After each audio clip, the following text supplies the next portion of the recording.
नमस्कार दोस्तों। बात जब ज्ञान की आती है तो पूरे विश्व में एक विशेष जाति का नाम लिया जाता है और वह है ब्राह्मण, जो विश्व के केवल कुछ प्रतिशत ही है और संख्या में ना के बराबर।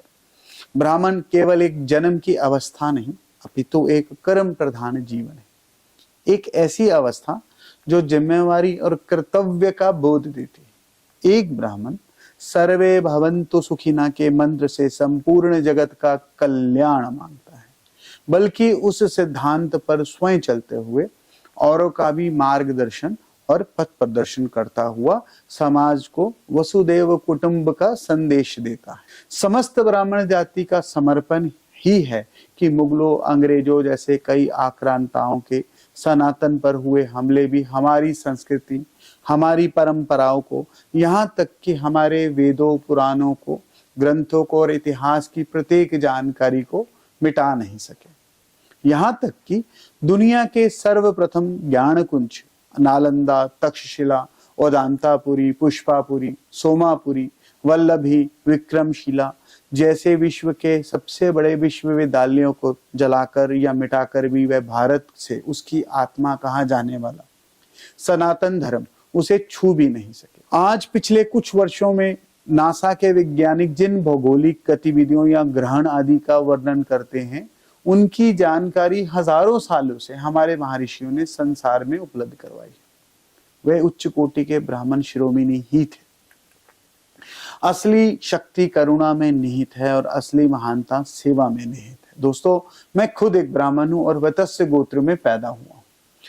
आपको आज ब्राह्मणों के भारत के उत्थान में योगदान के बारे में कुछ महत्वपूर्ण जानकारियां आपको आज बताने जा रहा हूं।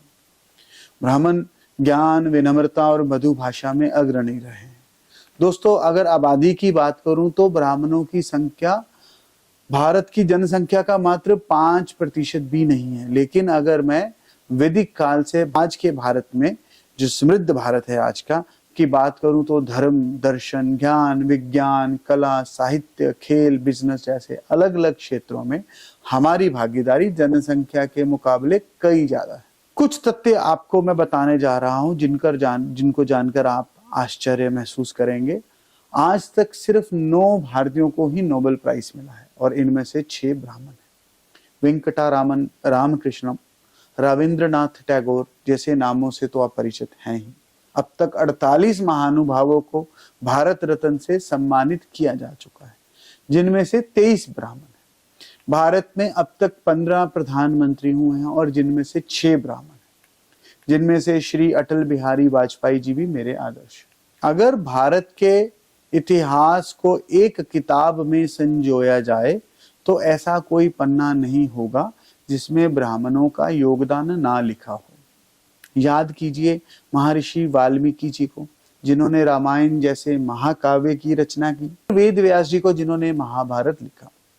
वो मनोज कुमार जी की फिल्म का गाना तो आपको याद ही होगा कि 0 दिया मेरे भारत ने, तो वो 0 देने वाले आर्यभट्ट ब्राह्मण ही थे, जिन्होंने शून्य की खोज की। आर्यभट्ट की लेगेसी को आगे बढ़ाने वाले श्रीनिवास रामानुजम कौन थे? वे भी ब्राह्मण थे। रति शास्त्र या काम सूत्र ऋषि वात्सायन ने रचा तो आयुर्वेद के जनक महर्षि सुश्रुतु थे। समस्त संसार को योग देने वाले और योग सूत्र लिखने वाले महर्षि पतंजलि भी एक ब्राह्मण थे। चाणक्य राजनीति के द्वारा अखंड भारत की नींव रखने वाले परम ज्ञानी महर्षि चाणक्य भी ब्राह्मण ही थे। पाकिस्तान की तरफ से पुलवामा जैसे जो हमले हुए हैं, उन हमलों के बाद पाकिस्तान की नींव हिलाने वाले आज के भारत के चाणक्य श्री अजीत डोभाल जी भी एक गढ़वाली ब्राह्मण ही हैं। पाकिस्तान के सभी हवाई हमलों को परास्त करने वाले DRDO के साइंटिस्ट हैं, जिन्होंने आकाश में मिसाइल के जो जनक भी हैं, डॉक्टर श्री प्रहलाद रामाराव, ये भी एक ब्राह्मण परिवार से ही संबंध रखते हैं। आजकल विकी कौशल जी की जो मूवी आई है छत्रपति शिवाजी के पुत्र संभाजी पर, तो वह एक ब्राह्मण ही थे, जिन्होंने गोरिल्ला युद्ध प्रणाली से कुछ हजारों की संख्या में होकर भी औरंगजेब की लाखों की सेना को हरा दिया। अपने प्राणों की आहुति देकर सनातन धर्म की जड़ें हिलने नहीं दी। पेशवा बाजीराव ने अपने कार्यकाल में 41 युद्ध लड़े, एक में भी वे कभी पराजित नहीं हुए। मुगल साम्राज्य की नींव हिलाने वाले पेशवा भी एक ब्राह्मण वंश से थे। 1857 में इतिहास की पहली अंग्रेजों के खिलाफ बगावत भी ब्राह्मण पुत्र मंगल पांडे ने ही की थी। रानी लक्ष्मीबाई, तांत्या टोपे जैसे ब्राह्मणों का बलिदान इतिहास में आज भी अमर है। दोस्तों, भारत के स्वतंत्रता आंदोलन में क्रांतिकारी के रूप में बाल गंगाधर तिलक, चंद्रशेखर आजाद, राम प्रसाद बिस्मिल, राजगुरु, वीर सावरकर, सुखदेव और बटुकेश्वर दत्त, लाला लाजपत राय, सुभाष चंद्र बोस जैसे ब्राह्मणों ने अपनी बुद्धि और बल से अंग्रेजों की और उनके साम्राज्य की नींव हिला दी। दोस्तों, वास्तव में जिस महान भारत पर हम गर्व करते हैं उसे महान बनाने में ब्राह्मणों का बहुत बड़ा योगदान है। राजनीति करने वालों के कारण कुछ भेदभावों से आज ब्राह्मणों पर कीचड़ उछालने का काम भी षड्यंत्र के रूप में किया जाता है। इससे कभी भी किसी का आत्मबल क्षीण नहीं हुआ। विष्णु शर्मा की रची हुई पंचतंत्र की कहानियों को सुनकर ही भारत की कई पीढ़ियां बचपन से जवान हुई है। वे ब्राह्मण ही थे। उन्हें यह नहीं भूलना चाहिए कि जिस तेनालीरामा और बीरबल के चरित्र को वो पढ़ते आए हैं वे ब्राह्मणों के चरित्र ही हैं, जिन्होंने अपनी चतुराई और बुद्धिमत्ता से सबके चेहरों पर मुस्कान बिखेरी है। सिख इतिहास को पढ़ोगे तो वहां भी आपको भाई मतीदास और सतीदास की शहादत जरूर याद आएगी। भाई लाल सिंह गौड़, भाई अरुराम जी, भाई कृपाराम वह ब्राह्मण ही थे जिन्होंने चमकौर की दूसरी लड़ाई में अपनी शहादत दी। भाई हीरानंद जी को दशम पिता के साथ लड़ते हुए सबने उनका चरित्र पढ़ा है। माधवदास वैरागी, जिन्हें बंदा बहादुर के नाम से जाना जाता है, उनका नाम भी इतिहास में स्वर्ण अक्षरों में लिखा गया है। बहुत विशाल है ब्राह्मण वंश का गुणगान। और अगर हम आधुनिक भारत की बात करें तो आज के समय पर दो चीजें भी बहुत पॉपुलर है, वह है क्रिकेट और फिल्में। यहाँ भी ब्राह्मणों ने अपना स्थान कायम किया हुआ है। क्रिकेट का भगवान कहे जाने वाले सचिन तेंदुलकर ब्राह्मण परिवार से हैं। राहुल द्रविड़, सौरव गांगुली, लक्ष्मण, ये सब ब्राह्मण हैं। अनिल कुंबले, आर अश्विन, श्रीनाथ, रोहित शर्मा, हार्दिक पांड्या, ऋषभ पंत, ये भी सब ब्राह्मण परिवार से हैं। क्रिकेट से हटकर अगर शतरंज की बात करें तो इसमें भारत को विश्व में प्रसिद्ध करने वाले विश्वनाथन आनंद ब्राह्मण हैं। और अभी जो नए चैंपियन बनकर उभरे हैं 18 वर्ष के नवयुवक मुकेश, वे भी ब्राह्मण परिवार से ही। मनोरंजन जगत में महान स्वर नायिका लता मंगेशकर जी ब्राह्मण परिवार से हैं। किशोर कुमार जी भी ब्राह्मण परिवार से ही थे। अजय देवगन, पंकज त्रिपाठी, मनोज वाजपेयी, ऐश्वर्या राय, आलिया भट्ट, दीपिका पादुकोण, ये सभी ब्राह्मण कुल से हैं। सिनेमा जगत के फादर कहे जाने वाले दादा साहब फाल्के भी ब्राह्मण ही थे। सिर्फ 5% से कम होने के बावजूद भी ब्राह्मणों का योगदान इतना है कि बिजनेस की अगर हम बात करें तो दुनिया की दो सबसे बड़ी जो कंपनियां हैं, गूगल और माइक्रोसॉफ्ट, आने वाले सत्य नंडेला और सुंदर पिचई भी ब्राह्मण ही हैं। इन्फोसिस के फाउंडर श्री नारायण मूर्ति जी और पेटीएम के फाउंडर श्री विजय शेखर जी भी ब्राह्मण हैं। सवाल उठता है कि हम ब्राह्मणों से क्या सीख सकते हैं? वह है ज्ञान लो और ज्ञान दो। ब्राह्मण आज इसलिए आगे हैं क्योंकि उन्होंने ज्ञान की शक्ति को समझा है। आज भी ब्राह्मण परिवारों में शिक्षा से ज्यादा जोर दिया जाता है शिक्षा को बांटने में। दोस्तों, ज्ञान के बारे में एक प्रसिद्ध है, ये बांटने से बढ़ता है, इसलिए ब्राह्मणों ने इसे अपने पास नहीं रखा बल्कि दूसरों को सिखाया है। दूसरी सीख है निष्ठा और ईमानदारी। इतिहास उठाकर देखा जाए तो ब्राह्मणों ने राज किया नहीं बल्कि दूसरों को अपने ज्ञान से राजा बनाया है। जैसे कि चंद्रगुप्त मौर्य के गुरु चाणक्य और भगवान राम के गुरु वशिष्ठ जी। इनके पास अवसर थे जब ये राजा के सिंहासन पर स्वयं बैठ सकते थे, पर ये धर्म के मार्ग पर चले और आज भी सबके आदर्श हैं। तीसरी, देशभक्ति। ब्राह्मणों ने शुरू से ही अपनी जन्मभूमि की रक्षा के लिए अपने प्राणों की बाजी लगाई है। चाहे मुगलों का आक्रमण हो या अंग्रेजों का अत्याचार, इन सब में अपने आप को भारतवर्ष के लिए न्यौछावर करने में ब्राह्मण सबसे आगे थे। बाजीराव पेशवा से लेकर कैप्टन मनोज पांडे तक देश को अपना सर्वोच्च बलिदान इन्होंने दिया है। और अंत में एक बात और जो हम ब्राह्मणों से सीख सकते हैं वह है परंपरा और संस्कृति का सम्मान। जिस सभ्यता और संस्कृति पर भारतवासी गर्व करते हैं उसे संवारने और जीवित रखने में ब्राह्मणों ने अपने प्राणों की आहुति दी है।